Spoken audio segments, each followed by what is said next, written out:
Nahirapan ka ba mag-register sa Tawakana? Sa video na ito, tuturuan kita kung paano mag-register sa Tawakana na madali lang kahit wala kang app shirt, madali lang makapasok sa Tawakana.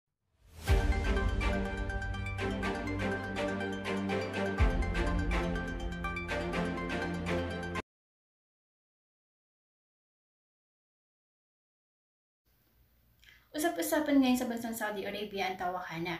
Maraming pagbabago ngayon dito, kagaya ng 50% VAT, app shirt, at ngayon naman ang Tawakana. Ginawang mandatory sa bansang Saudi Arabia dahil nga sa pandemic ang Tawakana. Maraming mga kababayan natin na nahihirapan mag-register sa Tawakana dahil nga wala silang app shirt. At balita pa nga ngayon, tinanggal na or pinull out ang app shirt machine sa lahat ng mga mall. Kung ikaw ay walang app shirt, sigurado mahihirapan ka. Pero meron tayong way pa para makapag-register ka sa Tawakana. At kung ikaw ay bago sa aking channel, huwag mong kalimutan mag-like and subscribe and hit the notification bell para updated ka sa upcoming video.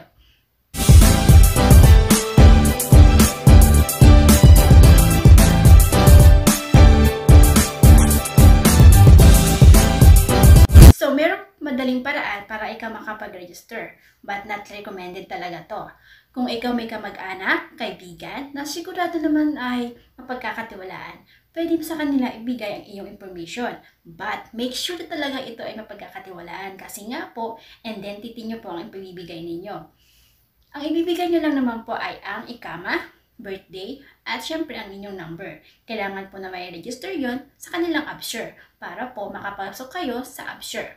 And then, kung kayo naman po ay kasambahay, pwede nyo po yan ibigay sa inyong employer or mag-ask kayo sa kanila na i-register ang inyong AppShare sa AppShare nila. At sigurado agad-agad magsisend po agad yan ng code sa inyong mobile phone.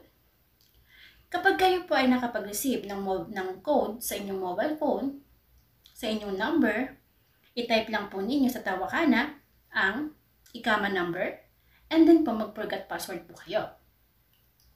Nadalhin po kayo niyan sa citizen and residence.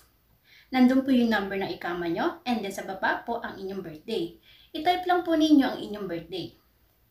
Kapag na-type na po ang inyong birthday, i-click nyo lang po ang next and then magsisend po ang Tawakana ng code. Kapag naka-receive na po kayo ng code, at meron po kayong pipilapan dyan, ang inyong new password at password. Siyempre po kailangan tama ang inyong password. Maglagay po kayo ng number. For example, bagayan. Naglagay po ako ng number doon and $sign. Dapat po may numbers at saka may symbols para po mas mapabilis ang pagpasok or pag-enter natin sa Tawakana. And then, kapag kayo po ay naka-enter na, nadalhin po kayo niyan doon sa location. Kapag nasa location po kayo, make sure po na tama po ang inyong location. And then, click save. Kapag na-save na po, meron po dyan maglalabas na question. Dapat po siguraduhin po ninyo na sagutan po ninyo ng tama ang mga katanungan. And then, susunod po dyan ay pag okay na po ang inyong password, ay susunod po dyan ay ang location. Kailangan po i-check po natin ang ating location kung tama. And then, click save. Pagkatapos po ng save, meron po dyan lalabas na mga question. Kailangan po sagutin po natin ng tama para mas mapadali ang ating pag-enter. And then po, pag okay na po at okay na siya, may magsasend po ulit. Tapos, basahin niya lang po sa baba at meron po doon kulay red.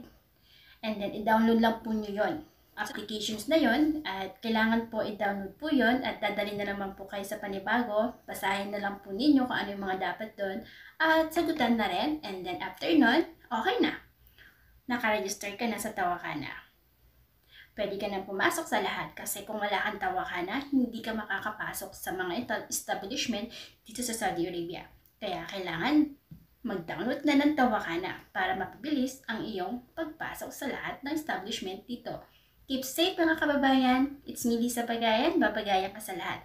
Thanks for watching. Don't forget to like and subscribe and hit the notification bell para updated ka sa upcoming video.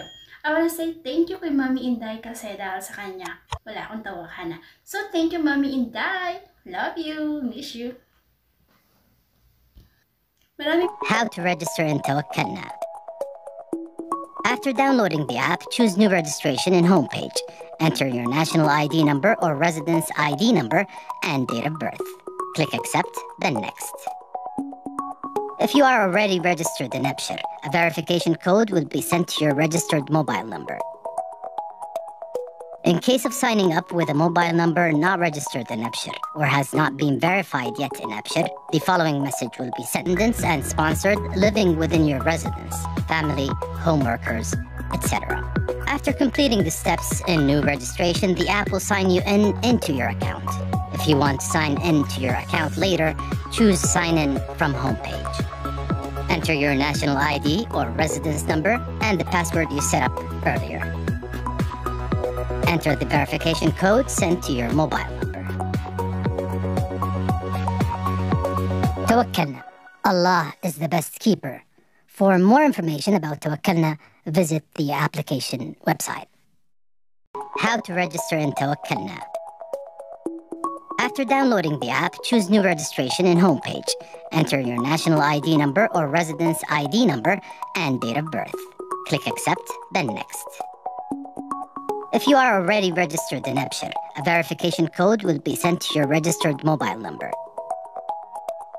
In case of signing up with a mobile number not registered in Abshir or has not been verified yet in Abshir, the following message will be sent. Dependents and sponsored living within your residence, family, home workers, etc.